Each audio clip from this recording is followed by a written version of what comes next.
Brené Brown, author of the #1 New York Times bestsellers Daring Greatly and The Gifts of Imperfection, joins us again at the summit. A recent summit favorite, Brené will share with us insights from her newest book, Rising Strong. Brené is a research professor in social work at the University of Houston. She has spent the past 13 years studying vulnerability, courage, worthiness, and shame. Since her first TED Talk went wildly viral, she has become a sought-after conference speaker, blogger, and author. In her latest book, Brené tells us what it takes to get back up after failure and teaches us how owning our stories of struggle and heartbreak give us the power to write a daring new ending. Please welcome Brené Brown back to the summit. I am going to tell you a story that I think moves me through all of my work over the last 15 years. It's a story about vulnerability, it's a story about shame, it's a story about rising strong, it's a story about love, relationships, and it's a story that holds inside of it, for me, everything that's sacred, also about being a leader. So this story happened a couple of summers ago when my husband Steve and I decided that we were going to pool all of our vacation days and take a big Mongo vacation over the summer and rent a lake house at Lake Travis in Austin, Texas. Hook 'em horns to the one person who said that. I'm right there with you.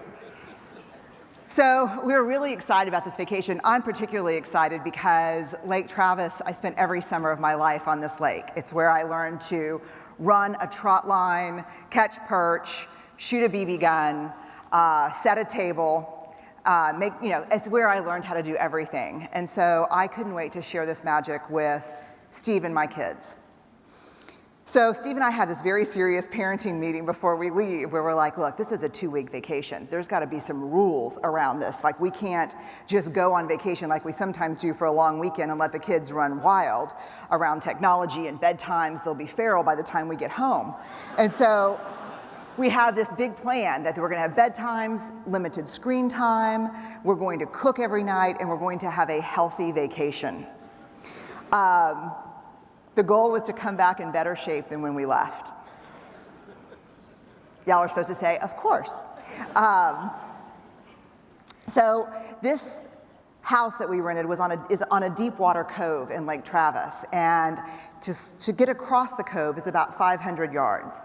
So Steve and I, in our planning, decide that we are going to swim this cove every day of our vacation, 1,000 yards, 500 there, 500 back. Well, Steve and I met coaching swimming. We're both ex-competitive swimmers. Steve still swims. I am a shame researcher. But that's okay, because I felt some courage. So I went and bought a Speedo. Little sticker shock, because it was the first time, this time in Lake Travis was going to be the first time we'd been in the water together for 25 years. We've been together a very long time. So one morning, and we invited my whole family. So my parents are married and divorced and remarried. Steve's parents are divorced and remarried. There's 8 grandparents, 4 sets. I'm the oldest of 4. Steve's got a brother. We invite everyone, and we say, look, you can come anytime. Here are the 2 weeks we're going to be there. It's going to be a healthy vacation. Call ahead. We'll tell you what to bring for groceries. They're like, sounds fun, can't wait. So one morning, everyone's asleep. My sisters are visiting. We leave the kids up at the house. We walk down this long stairway to the dock, and we dive in. And we start swimming across. And we get about halfway across, and we stop to look for boats and look around. And he's about, 15 feet, like us, right here. We're about this far apart from each other. I am overwhelmed by the sheer majesty of this moment, of this place that has been so important to me. So I look at Steve and I say, I feel so connected to you. I'm so glad we're doing this. And he looks back at me and he says, yeah, water's good. And he keeps going.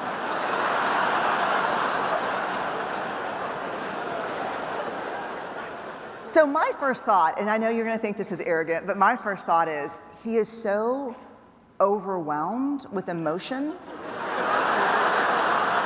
that he doesn't know what to say back to me. Like, that poor guy. Because in our marriage, it'd be much more likely that Steve would say that to me than I would say that to Steve, because he's a braver person than I am. And so I was like, wow, I don't know what's happening. So we keep swimming, and we get to the other side, and he's kind of taking off, and I get in, and this time, we're 2 feet, we're this far from each other. And so my theory about water in the ear, emotional overwhelm, that's all cleared up, because we're really close now. So I look back at him, and I say, hey, I just want to tell you, it's so beautiful here, and I'm so grateful that we decided to spend this time together and do this. I feel really close to you. And he looked back at me and he said, yeah, water's good. And he keeps swimming.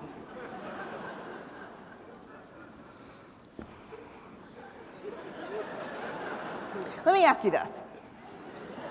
How many men in here know how this story ends? No, really. No, like, this is not a rhetorical question. Raise your hand if you're a guy in here and you know how this story ends. Right.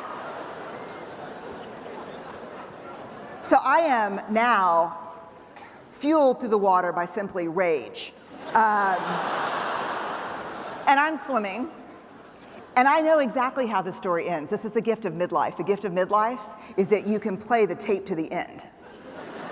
We'll get back to the house, we'll dry off on the dock, we'll walk up the long stairs, we'll get into the kitchen, he'll look at me and he'll say, hey babe, what's for breakfast?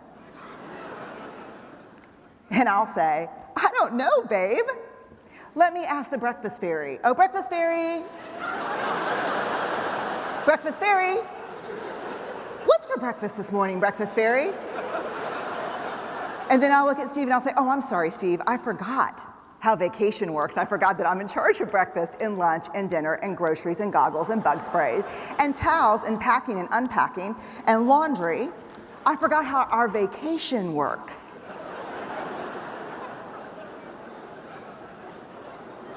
This is uncomfortable laughter. Okay, I'm being vulnerable and honest, right? Let me just see a show of hands of how many of you relate to this story or this has ever happened in your life. Right. The worst thing about my tirade with the breakfast fairy is that somewhere halfway through it, Steve will go like this. Did something happen?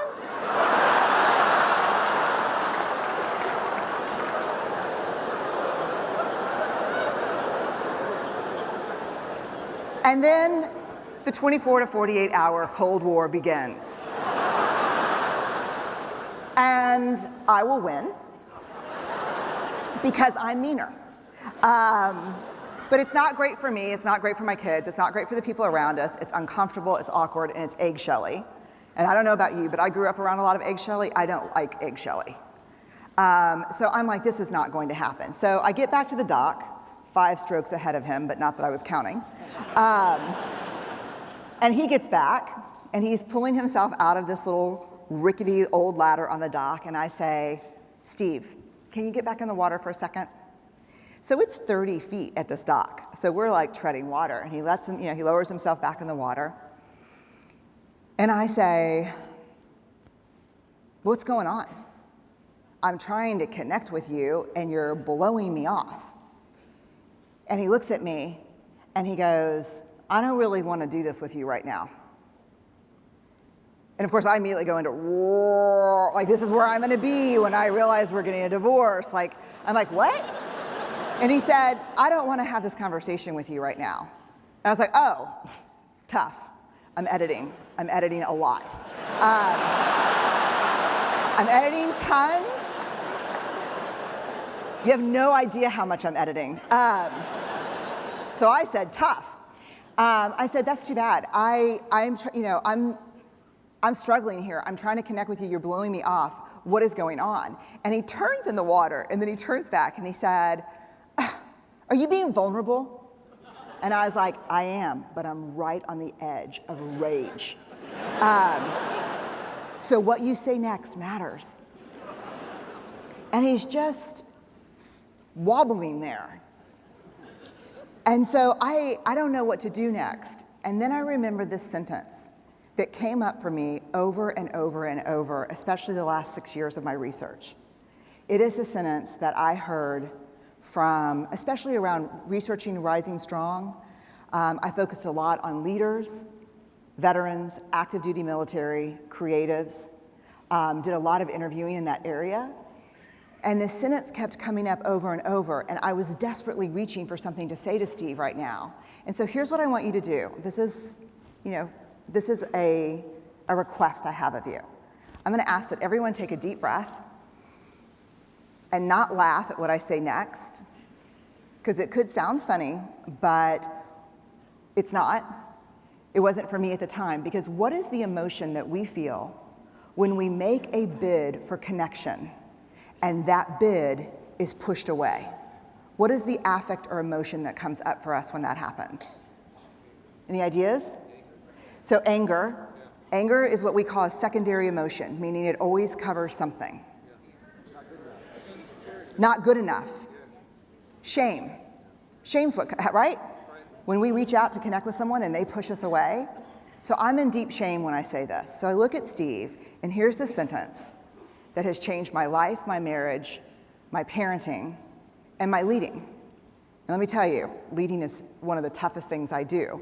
I looked at Steve and said, I'm trying to connect with you and you're blowing me off. The story I'm making up right now is one of two things happened. You either looked over at me while we were swimming and you thought, she's old. Like, she's old. She doesn't even swim freestyle anymore. Like, what happened? Or you looked over at me and you thought, she does not rock a Speedo like she did 25 years ago. That's what I'm making up right now. And Steve's like, do we have to have this conversation? I said, yeah, no, we're like, look, I'm talking, you're listening, you're talking, I'm listening, we're having this conversation. What is going on? And there was this horrible silence for it would seem like forever. And he looked back at me and he said, I don't mind taking care of the kids. And I was like, what are you talking about? And he's like, I don't mind taking care of the kids. I know you don't get to hang out with your sisters. I don't mind taking all 5 of the kids back and forth across this cove all day long because that's where their hidden treasure is. I don't mind doing that. And I was like, okay, Steve, now I'm freaking out. What is happening? And he looked at me and he said, I don't know what you were saying to me this morning because I was trying to stave off the worst panic attack of my life when I was swimming. So I don't know what you were saying, I was just counting strokes. And I was like, what's happening? And he said, look, I had a dream last night that I had all 5 of the kids, and we were in the middle of the lake, and a ski boat was coming, and we were doing this, and the ski boat didn't slow down, and it didn't slow down, and I knew it would kill us if it hit us. So I grabbed all 5 of the kids and went as deep as I could go for as long as I could, waiting for that boat to go on top of us, just waiting and waiting. And I knew I couldn't go up. I knew we would be killed. And at some point, I looked over at Charlie, who was our son, who was 7 at the time. And I knew that if Charlie stayed underwater for 5 more seconds, he would drown. So I don't know what you were saying to me. I don't know what we were talking about. I was just counting strokes, trying to get through the swim without having a full-on panic attack. So this makes total sense to me because we had arrived at the lake on a Monday, and this was our first weekend at the lake. And I don't know about up here, wherever you are, but in Texas, weekend lake means be careful. It means, we're not gonna tube or jet ski or do anything like that till it's the weekday again because there's too much drinking and boating. So we had had this long talk and fallen asleep having this talk, and so I could see why he had this dream. And so I looked at him and I thought, here we are, in this perfect shame storm. 2 people who've loved each other for a quarter of a century. What is the number 1 shame trigger for women? Appearance and body image. Still, like, we've not come a long way and don't call us baby. It's still appearance and body image, like, it's still there. What's the number 1 shame trigger for men? Thoughts? Appearance of weakness. So I look at Steve, what I often tell people is, you show me a man who can sit with a woman in real fear and vulnerability and not try to fix it for her. I will show you a man who's done his work around vulnerability.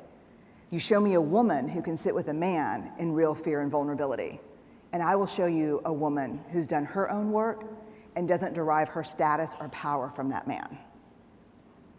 So here we are, treading water, and I look at him and I say, I'm so grateful you told me the truth about this. Thank you. And he looked back at me and he said, bull. Editing, bull.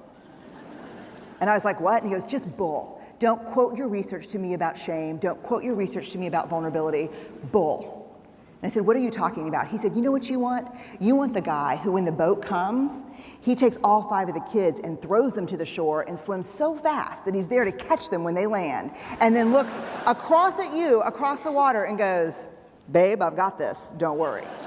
That's what you want. And I had to take a really deep breath, because I wish I could tell you that for men, the biggest perpetrator of shame is other men and coaches and dads and terrible friends. The number one perpetrator of shame with men is women.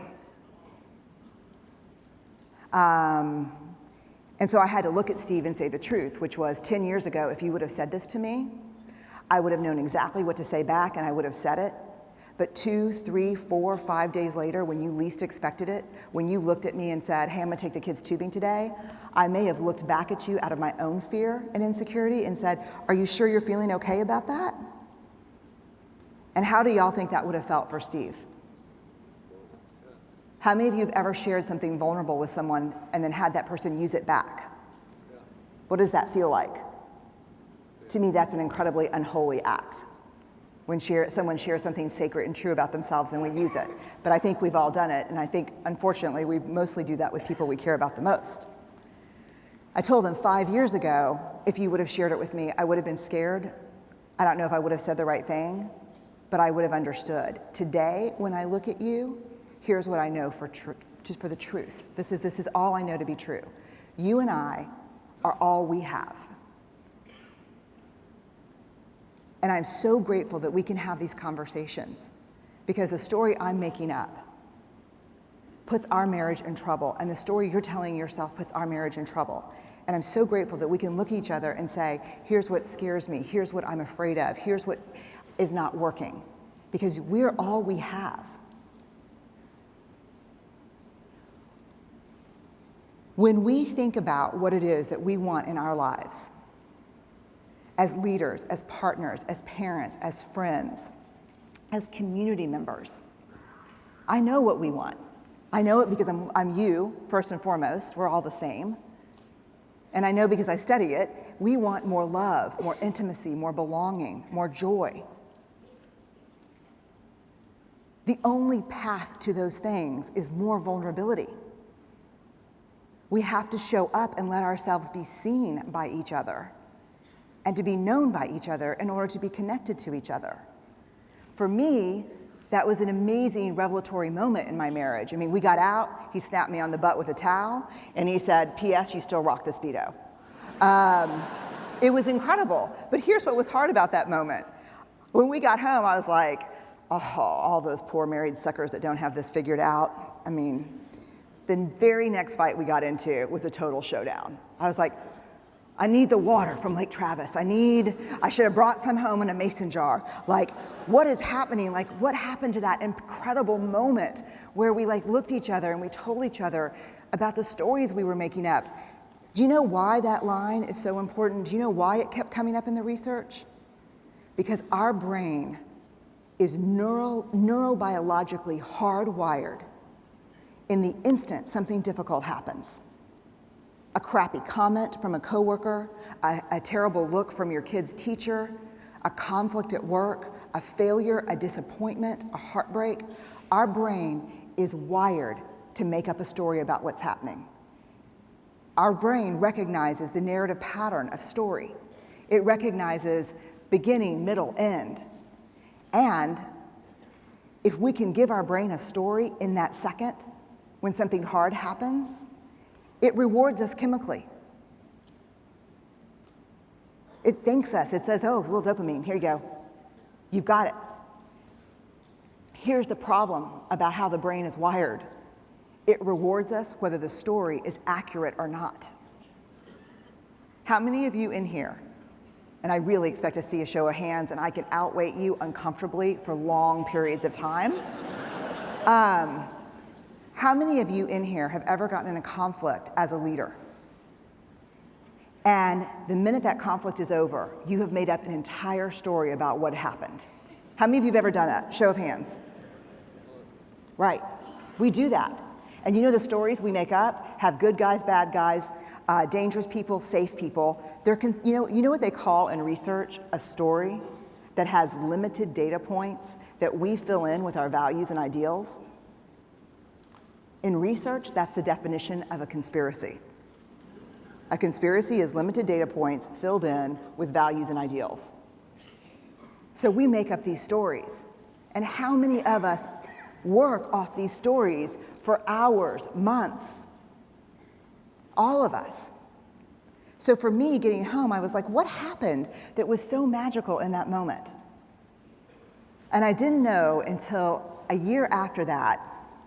I missed a flight, and I was in the airport shop, and I saw a magazine. I saw one of my favorite magazines, Fast Company, and it had, I thought, Eric Clapton on the front of it. And I was like, Eric Clapton and Fast Company, awesome, I'm gonna get that.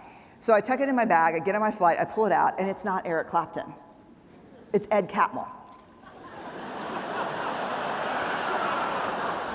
In a very rock and roll picture taken by Fast Company. Now, I have to say, yeah, you might be like, huh? Except that I just had an article come out with Fast Company where they did that rock and roll photography of me. I don't look like me either. So I was like, what is this? And I started reading. I read about Creativity Inc. And I'm like, oh my God, I'm obsessed. We have the same publisher. I called my publisher and I was like, hey, I really want to interview Ed about my book. And they're like, let's call him. And so they call and Ed's like, we're big fans of Brené's work. Can she come and spend the day with us? And I was like, can I come and spend the day? Like, will it be too much if I dress up like Jessie from Toy Story? I'm like, yes, I can come spend the day with you. So I go spend the day at Pixar working with all of their leadership, working with a film team that was working on a film where they were kind of stuck and working things out, talking with their leadership, their producers, their writers. And we're all having lunch. And I'm sitting next to Ed, and we're talking about the middle space. How many of you know the middle space? When you start something and you're too far in to turn around, but you don't see the light at the end of the tunnel yet. Y'all know that space? Every new project, I have a company, but we're also in the middle of a startup right now, which is so stressful, and we are in the dark middle space. In the military, they call it the point of no return. You don't have enough fuel to go back to the airstrip where you left, you can only go forward. And so we were talking about that in terms of creativity and leadership and that dark space. To me, that dark space, what people do in that middle space is what separates leaders from non-leaders. Who you are in that space where you can't see in front of you and you're not sure and you're pretty alone, that's where leadership is born. That's when courage is forged. And you know the hardest place about that space is you can go into it 500 times in the course of your career. It doesn't change the fact that it's still lonely and hard. The only thing that experience gives us is a little bit of grace that whispers, you've done this before, you can do this, that's it. So we were talking about that, and we were talking about story and story acts. Act 1, the character is called to adventure and something hard happens. Act 2, the dark space, the character tries every convenient and easy way possible to resolve the challenge until the very end of Act 2, when the character realizes what it's going to actually take to get it done. Act 3, the character gets it done.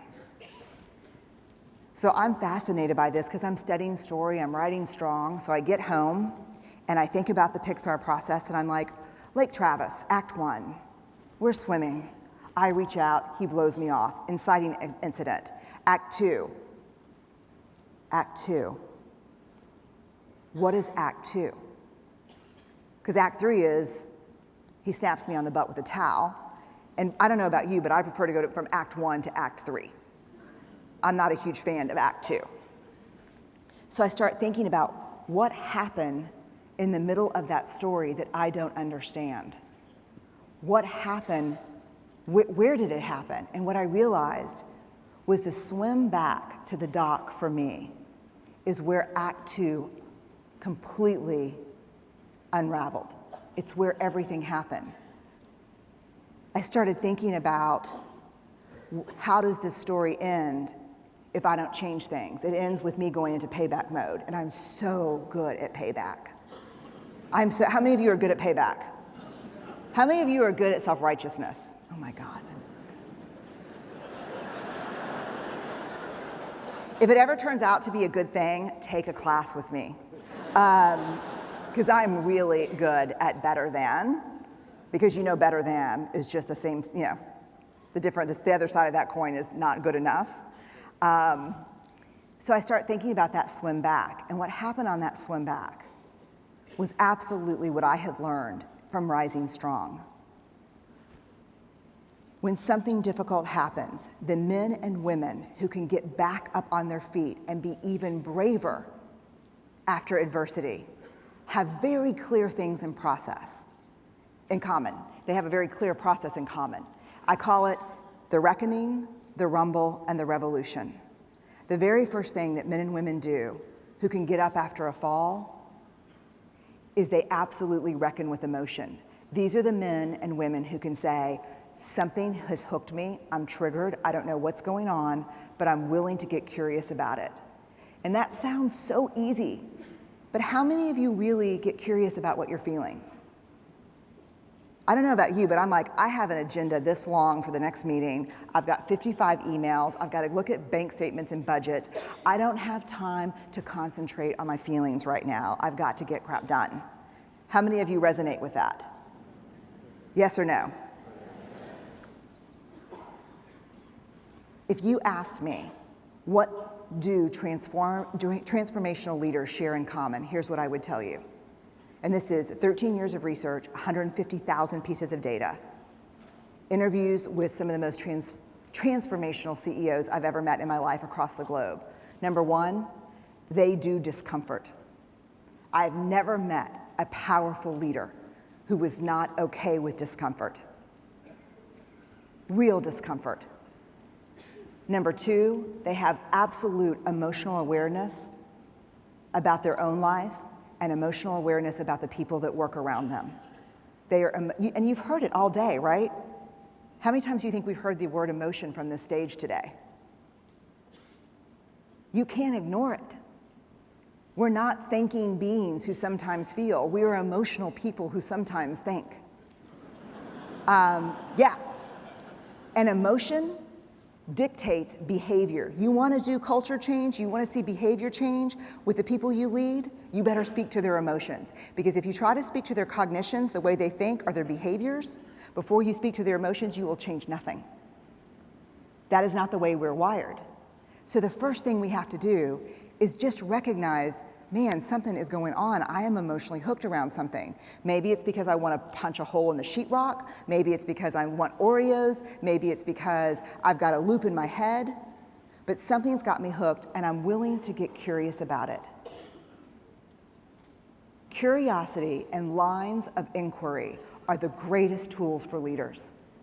I have never once had a conflict as a leader that I couldn't work out by sitting across from someone and saying, help me understand. Curiosity is currency of the realm in leadership. So we got to get curious. The second thing, we have to rumble with emotion. On that swim back, for me, I was like, okay, what is happening? I'm in a total shame storm. I don't know whether to be mean to him, to start crying. I don't know whether he's, I don't know what's happening.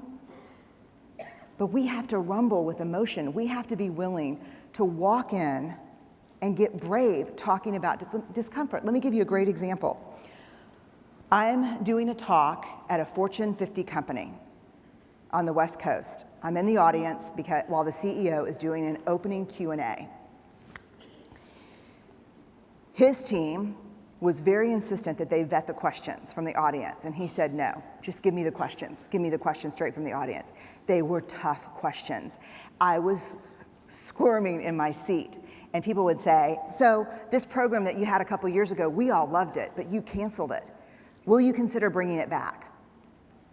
9 out of 10 leaders I've worked with would say, that's a great idea, thank you for sharing it, we'll consider bringing it back. No, No, I don't think so. It's not cost effective, it really doesn't serve our mission, we can't make that work. Thank you, next. But it was question after question like that, and answer after answer like that. I was like, I do not want to go on behind this guy. These people are so pissed off. And at the end, he took 20 questions. 10 of them were like, I don't even understand your question. Thank you. And so at the end, everyone in the audience jumped to their feet and started clapping. And I looked over at the woman sitting next to me, and I was like, what's happening? And she said, oh, yeah, it's weird. In our culture, we clap for the truth. Right, we clap for the truth. But that's a leader who does discomfort. I don't know about you, but I would have been like, oh, that's an awesome question. Can somebody take a note on that? We should look into that. Okay, thanks. Okay. Yes or no? Maybe you wouldn't have made the heart, but I guarantee you have your own version of the hustle, right? Better to send a memo a month later. Discomfort, we've got to rumble with what's true and hard. That's what leaders do. And I said this on this stage last time I was here, and I'll say it again. As leaders, you can choose courage or you can choose comfort. You cannot have both. You've got to choose. The last thing in the reckoning, okay, something's got me triggered, let me look into it. I'm not gonna blow it off, I'm not gonna steamroll over it, I'm not gonna rage at my kids when I get home, I'm gonna actually look at what's bothering me. Second, I'm willing to rumble with hard topics, trust, shame, vulnerability, generosity, truth-telling. I'm willing to be uncomfortable. The last thing is the revolution. When this becomes a practice in your life, at home, at work. For us, we do every check-in with my leadership team. What do you need to rumble today? That's our check-in every time we meet. What do you need to rumble today? Someone might say, I'm exhausted, I was up last night trying to finish this. I just need people to rumble gently. But when you work with me, we do discomfort. That's our job, and that's what the people who we serve ultimately and the people who work for us expect us to do the hard stuff. All of these stories that we make up, all the things that are not true, all the things that are true, our worthiness as people live inside these stories. When we pretend that the hard things are not happening, when we deny the story, it defines us. When we own the story, we get to write the ending. But you don't, as a leader, get to write an ending to a story you don't own. An organizational story, a personal story, a professional story, the hard, the good, and the stories that we keep making up every day are not true. So as a leader, do you have the courage when someone walks out of your office after a conflict to go find her or him and say, hey, things were heated when you left today, and I'm making up that you're really upset about the new budget versions. I want to get clear with you about what's happening. God, thanks for following up with me. I'm not upset about the budget versions at all. Really what's happening is my daughter has soccer tryouts today. She hurt her foot already. I'm just really worried, but thanks for following up. How much courage does it take to follow up with someone and say, hey, look, the story I'm telling myself about what just happened is this. Let's get clear. That's leadership. Courage is uncomfortable, That's why it's rare. The bravest among us will always be the most brokenhearted because we had the courage to love.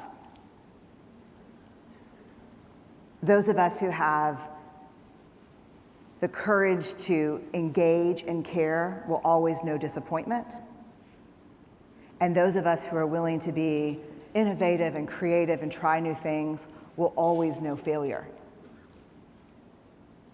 That's the way it works. The physics of vulnerability is very straightforward. It's almost as, even though it's emotion, it's almost as straightforward as physics itself. If you are brave enough, often enough, you are going to fail. And what I can tell you from my work and my life is there is nothing more dangerous to the critics and the cynics and the fearmongers than those of us who are willing to fail. We're willing to know heartbreak. We're willing to know disappointment because we've learned how to get back up. So that's my wish for all of us, that we can find a way to lean into each other and find a way back up, because I think the risk is worth it. Thank y'all so much. I really appreciate it. Thank you.